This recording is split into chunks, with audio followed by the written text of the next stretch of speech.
So there's nothing interesting out in theaters this week, and Batman v Superman's coming out next week. So why not review the beginning of the DC Cinematic Universe with Man of Steel? Because I'm bored.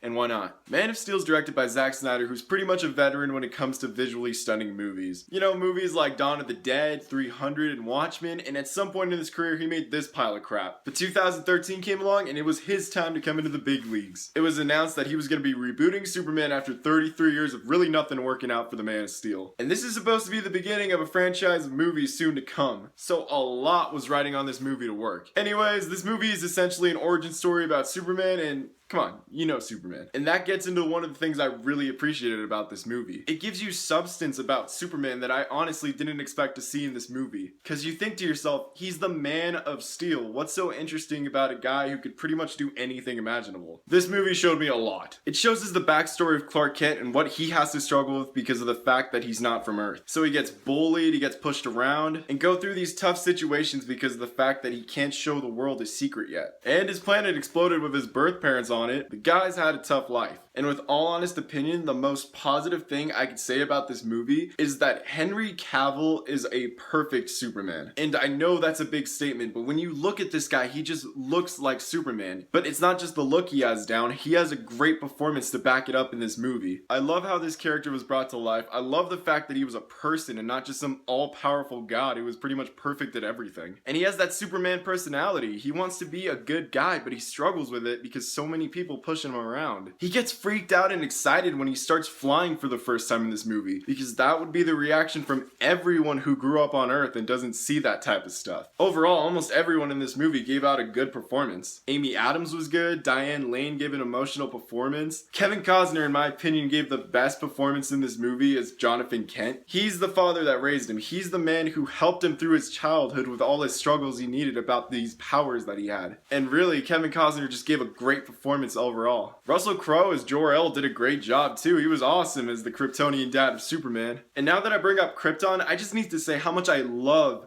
the Krypton sequence in this movie. It's visually stunning, I like the look, I like the feel of Krypton, and I really like the overall scene it plays out in this movie. Honestly, I could say it's my favorite part of the entire movie. Too bad it blows up. Michael Shannon was one of those guys I was really expecting to do an amazing job playing Zod. And yeah, he did a good job, but he wasn't anything memorable or spectacular. Because when he was cast to play Zod in this movie, I was like, oh my gosh, that's the perfect choice for Zod. I can't wait to see him. He just didn't have those scenes where he just stole the show entirely, which is what I wanted. Oh, but expectations, you can't ever trust him. But overall, I thought he was a good villain. He did a good job overall. He did the character justice. It's all good. But the one person that really surprised me throughout this entire movie was that Kryptonian woman who's pretty much Zod's right-hand man. She was awesome, and at some points I really thought she was a better villain than Zod. Again, not saying Zod's bad, but this girl was awesome. But not everything about this movie's great though. There's a lot of moments in this movie where it just ends up dragging on and slowing down. I could probably say the first third of this movie is pretty much just exposition of characters just telling the audience,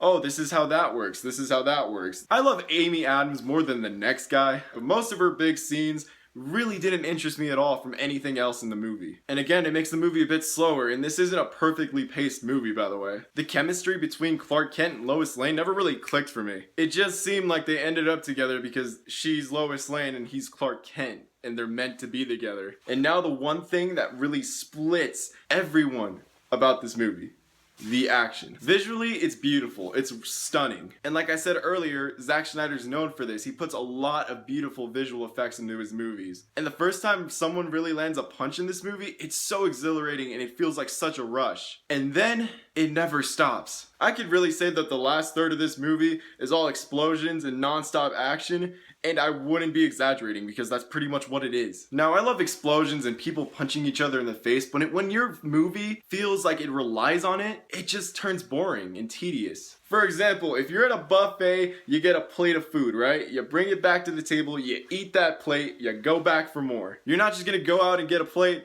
of everything you're gonna eat that night and stuff yourself in one sitting. You wanna enjoy that piece by piece. Random analogy, but I'm really hungry right now. This movie has a fantastic cast, a great Superman, great drama, parts that drag on, explosions that Michael Bay would fall in love with, and a score by Hans Zimmer that I can't believe I haven't mentioned yet. It's amazing, by the way, almost flawless. Overall, this movie isn't perfect, but it is a good introduction to what we're gonna get in the future. Hopefully more of those movies are better than this one, but this is a good first movie to begin all of that with. And I do recommend it to all superhero fans because, you know, it's another origin story, great film, and it's Superman. Come on, it's gonna be fun. Actually, don't quote me on that. In other words, I'm really excited for the future of DC. Hopefully they keep doing great movies, and I hope you guys enjoyed this video. Please like and subscribe. Thanks, guys.